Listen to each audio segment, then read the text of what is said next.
इसलिए हमें पता था कि अगर डेथ पे 10 रन की एवरेज होगी तो वो इजी नहीं होगा। और लेकिन आई थिंक स्पेशली क्रेडिट जाता है इब्रार को, जिस तरह उसने मिडल्स में 2 विकेटें एक ही ओवर में ली, कैडमोर और बाबर की। I think that was a turning point.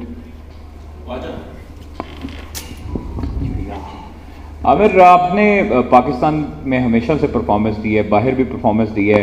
जब अपने क्राउड में आते हैं, चूँकि आपने रिटायरमेंट ले चुके हैं, अपने क्राउड में आते हैं, लेकिन फिर भी आमिर आमिर के नारे लग रहे होते हैं और आमिर उसी तरह परफॉर्मेंस देता है जिससे आज से 10 साल पहले परफॉर्मेंस देता था। तो क्या दिल में ख्याल आते हैं कि अब वापस इस कंट्री के लिए खेलना चाहता हूँ, या यही अवाम दोबारा आमिर आमिर करें तो अच्छा है। नहीं देखिए, फैंस का तो आई थिंक आप जितना शुक्रिया अदा करें कम है, उनका प्यार है और रिस्पेक्ट देते हैं। लेकिन मेरा यही होता है कि मैं जिस टीम से भी खेलूँ परफॉर्म करने की कोशिश करूँ। और ये आई थिंक PSL मेरे लिए बहुत स्पेशल है, क्योंकि नदीम भाई ने जितने प्यार और यकीन के साथ मुझे कोयटा के लिए लिया है, मैं चाहता हूं कि उनका प्यार है, जो यकीन है, उस पर मैं पूरा उतरूं और अच्छा परफॉर्म करूं कोयटा के लिए। आमिर, बाबर और आपकी राइवलरी काफ़ी लोग फैंस बहुत पसंद करते हैं, जिस तरह आप दोनों का कंपटीशन होता है, क्योंकि दोनों ही A लेवल की गेम खेलते हैं।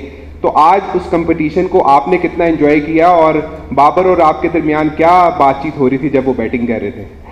बातचीत तो इतनी नहीं हुई। आई थिंक अच्छा प्लेयर तो वह है, लेकिन मेरा ये होता है कि जब भी मैं किसी के साथ भी, मेरा रोल होता है कि नया बॉल है, कोई भी प्लेयर है, उसको आउट करने की कोशिश करूं। और जो आप बातचीत की बात कर रहे हो, मैंने बाउंसर किया था तो वो कह रहा था कि बहुत तेज निकला है, बहुत स्किट कर गया था, समझ नहीं आई। तो आई थिंक उसने भी बहुत अच्छी इनिंग खेली है, और जहाँ पे उसकी विकेट गिरी, और जैसे मैंने पहले कहा कि कैडमोर की विकेट गिरी है, वो टर्निंग पॉइंट था। आमिर, कराची किंग्स से कोयटा ग्लैडिएटर का सफर, क्या डिफरेंस लगा आज कोयटा ग्लैडिएटर्स को रिप्रेजेंट करके?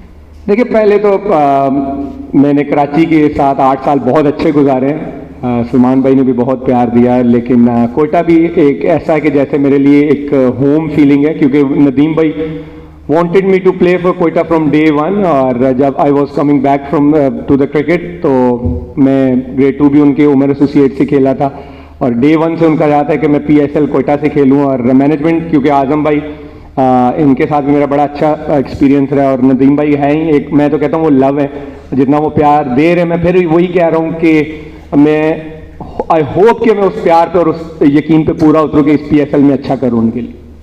आमिर सर, विव ने आपकी तारीफ की थी कि आमिर का जो एक्सपीरियंस है उनके पास, उसका कोई नेमल बदल नहीं है, तो इस बयान को आप किस तरह देखते हैं? क्योंकि सर विव ने आपकी तारीफ की है, और दूसरा कि यहाँ पर हम देख रहे हैं कि हाई स्कोरिंग मैचेस हो रहे हैं, तो बॉलर्स को कितनी डिफिकल्टीज होती है बैट्समैन को बॉलिंग कराते हुए? देखिए, पहले तो कोई भी आपके लिए कोई बड़ा प्लेयर मार्क्स देता है तो आपके लिए एक प्राउड मोमेंट होता है, और he is legend, everybody knows.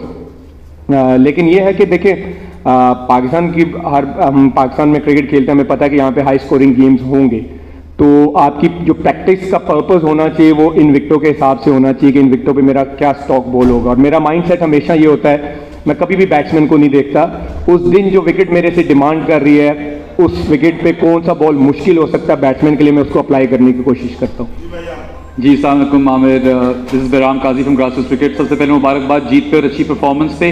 New ball से तो आपका पहली बहुत बड़ा नाम था और आपने फिर से अच्छा परफॉर्म किया। आज डेथ में भी शानदार बॉलिंग कराई, ना सिर्फ आपने बल्कि सारे कोयटा के बॉलर्स ने।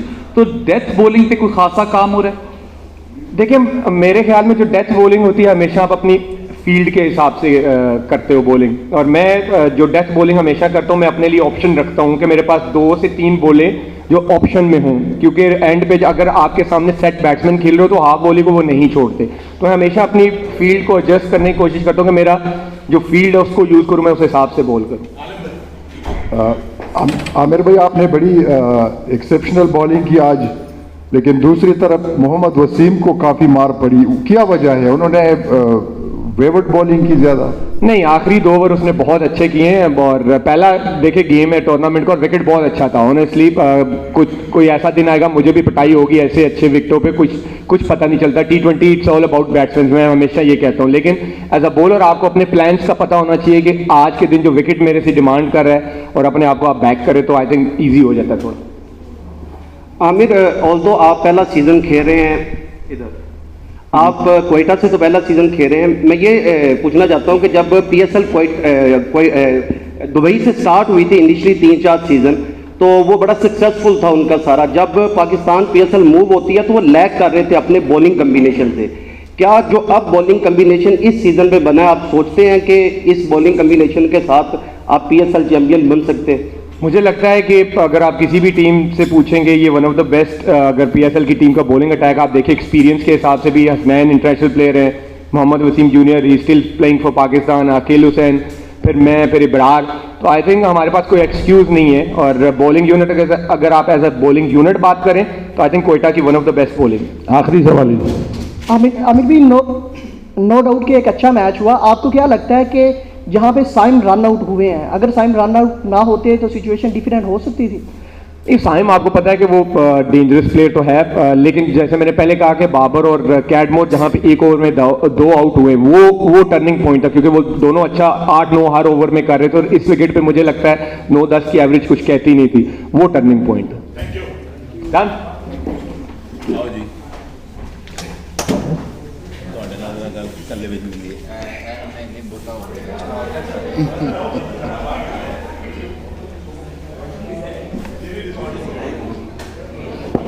अस्सलाम वालेकुम। Assalamu alaikum everyone.